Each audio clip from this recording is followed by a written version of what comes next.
ஆகாஷ்வாணி.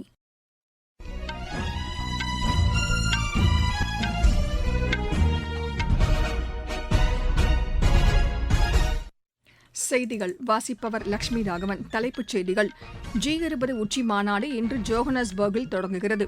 தொழிலாளர் நலனுக்கான 4 சட்டங்கள் செயல்பாட்டிற்கு வந்துள்ளது அவர்களின் சமூக பாதுகாப்பை உறுதி செய்யும் என்று மத்திய நிதியமைச்சர் திருமதி நிர்மலா சீதாராமன் கூறியுள்ளார். கோவாவில் நடைபெற்று வரும் சர்வதேச திரைப்பட விழாவில் 50க்கும் மேற்பட்ட பெண் இயக்குநர்களின் திரைப்படங்கள் இன்று திரையிடப்படுகின்றன. வியட்நாமில் மழை வெள்ளத்தால் உயிரிழந்தோர் எண்ணிக்கை 40ஆக அதிகரித்துள்ளது. மாற்றுத்திறனாளிகளுக்கான உலக விளையாட்டுப் போட்டிகளில் இந்தியாவின் சந்தீப் குமார் தங்கப்பதக்கம் வென்றார். இனி விரிவான செய்திகள். G20 உச்சி மாநாடு தென்னாப்பிரிக்காவின் ஜோஹனஸ்பர்கில் இன்று தொடங்குகிறது. இந்த மாநாட்டில் பங்கேற்பதற்காக சென்றுள்ள பிரதமர் திரு நரேந்திர மோடி அந்நாட்டு தொழில்துறையைச் சேர்ந்தவர்களுடன் கலந்துரையாடினார். சமூக வலைதளத்தில் இதுகுறித்த புகைப்படங்களை வெளியிட்டுள்ள பிரதமர், இந்தியாவில் முதலீடு செய்வதற்கான உகந்த சூழல் நிலவுவதாக அவர்கள் குறிப்பிட்டதாக கூறியுள்ளார். தென்னாப்பிரிக்காவின் கிர்மிட்டியா பாடலுடன் கங்கா மையா நிகழ்ச்சியை கண்டது தமக்கு மகிழ்ச்சி அளிப்பதாக உள்ளது என்று பிரதமர் தமிழில் பதிவிட்டுள்ளார். தமிழில் இந்த பாடல் பாடப்பட்டது இந்த நிகழ்ச்சியின் சிறப்பம்சமாகும் என்று கூறியுள்ள திரு நரேந்திர மோடி அது தொடர்பான காணொலியையும் பகிர்ந்துள்ளார்.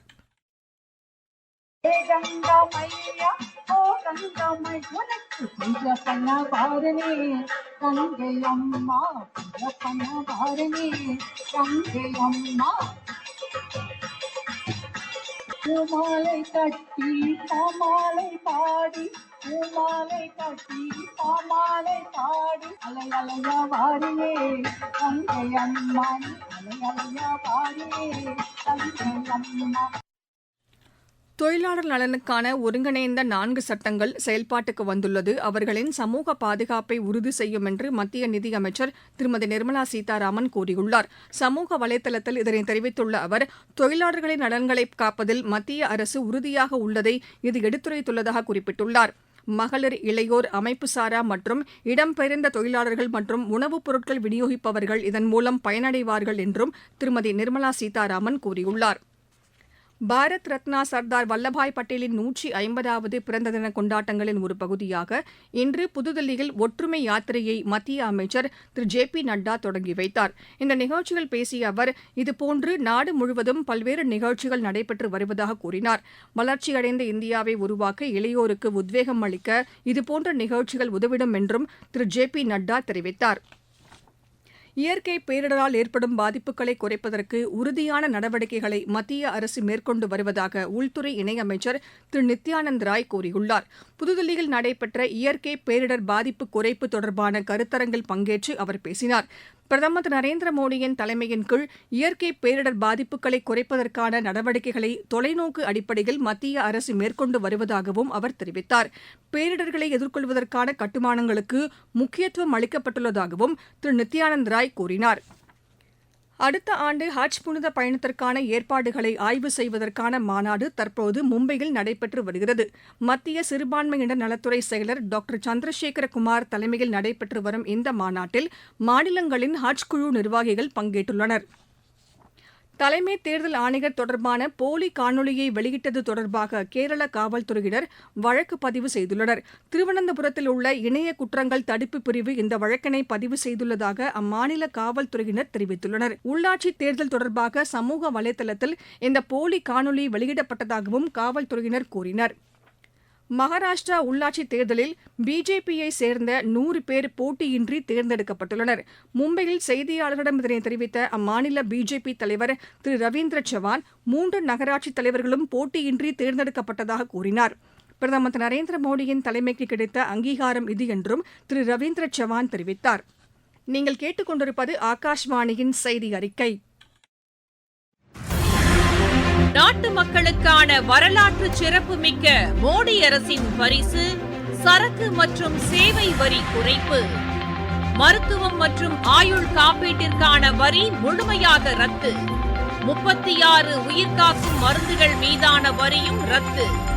அடுத்த தலைமுறைக்கான இந்த சீர்திருத்த நடவடிக்கைகளில் மாணவர்கள் பயன்படுத்தும் ஸ்டேஷனரி பொருட்களுக்கான வரி ரத்து. வீட்டு உபயோக மின்னணு பொருட்கள் மீதான வரி குறைப்பு. பால் பொருட்கள் மற்றும் பாத்திரங்கள் மீதான வரி 12%-இலிருந்து 5%-ஆக குறைப்பு. வேளாண் இயந்திரங்களுக்கான வரியும் 5%-ஆக குறைப்பு. வளர்ச்சியடைந்த இந்தியாவிற்கான பயணத்தில் மோடி அரசு தொடரும் சீர்திருத்த நடவடிக்கைகள். இனி சர்வதேச திரைப்பட விழா குறித்த செய்திகள்.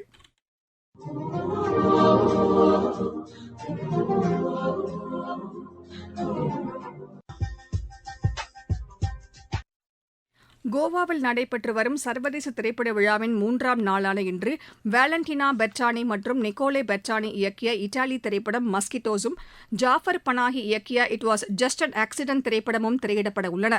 அசாம் திரைப்படம் ஷிகர் மற்றும் சூர்யா பாலகிருஷ்ணன் இயக்கிய தீபா தீதி ஆகிய திரைப்படங்களும் இன்று திரையிடப்பட உள்ளன. மகளிர் திறனை எடுத்துரைக்கும் வகையில் 50க்கும் மேற்பட்ட பெண் இயக்குநர்கள் இயக்கிய திரைப்படங்களும் இன்று திரையிடப்பட உள்ளன.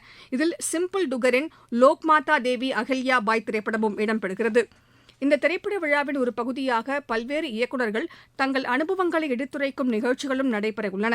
திரைப்பட விழாவின் இயக்குநர் ஷேகர் கபூர் பங்கேற்கும் கலந்துரையாடல் நிகழ்ச்சியும் இன்று முக்கியத்துவம் வாய்ந்ததாக கருதப்படுகிறது. கோவா சர்வதேச திரைப்பட விழா திரைத்துறையினரின் கவனத்தை ஈர்த்து வருகிறது.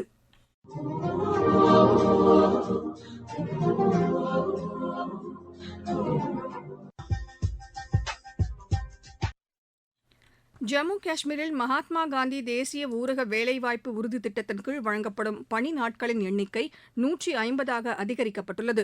இதற்காக பிரதமர் திரு நரேந்திர மோடிக்கும் மத்திய அமைச்சர் திரு சிவராஜ் சிங் சௌஹானுக்கும் நன்றி தெரிவித்துக் கொள்வதாக ஜம்மு காஷ்மீர் துணைநிலை ஆளுநர் திரு மனோஜ் சின்ஹா கூறியுள்ளார்.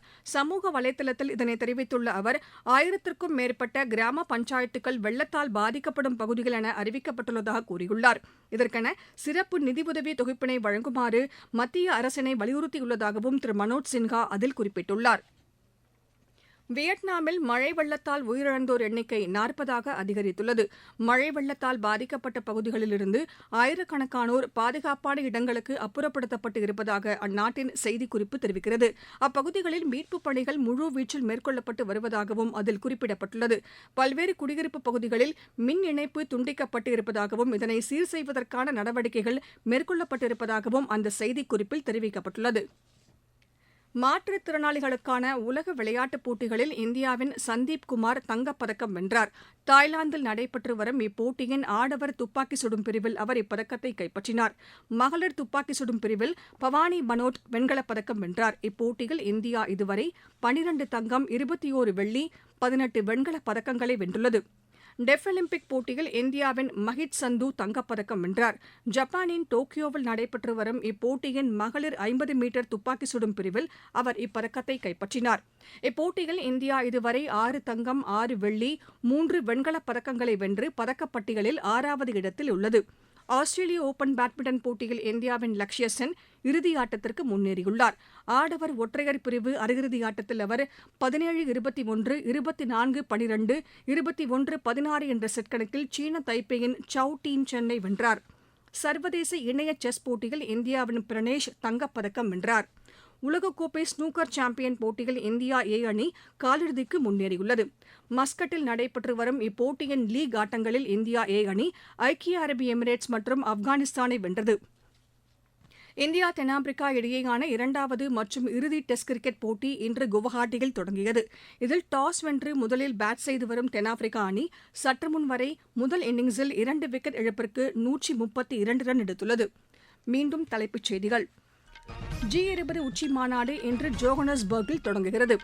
தொழிலாளர் நலனுக்கான 4 சட்டங்கள் செயல்பாட்டுக்கு வந்துள்ளது அவர்களின் சமூக பாதுகாப்பை உறுதி செய்யும் என்று மத்திய நிதியமைச்சர் திருமதி நிர்மலா சீதாராமன் கூறியுள்ளார். கோவாவில் நடைபெற்று வரும் சர்வதேச திரைப்பட விழாவில் 50க்கும் மேற்பட்ட பெண் இயக்குநர்களின் திரைப்படங்கள் இன்று திரையிடப்படுகின்றன. வியட்நாமில் மழை வெள்ளத்தால் உயிரிழந்தோர் எண்ணிக்கை 40ஆக அதிகரித்துள்ளது. மாற்றுத்திறனாளிகளுக்கான உலக விளையாட்டுப் போட்டிகளில் இந்தியாவின் சந்தீப் குமார் தங்கப்பதக்கம் வென்றார். இத்துடன் இந்த செய்தி அறிக்கை நிறைவு பெற்றது. எமது செய்திகளை சமூக வலைதள பக்கங்களில் AIR நியூஸ் சென்னை என்ற முகவரியிலும் RNU சென்னை என்ற யூடியூப் சேனலிலும் உடனுக்குடன் அறிந்து கொள்ளலாம்.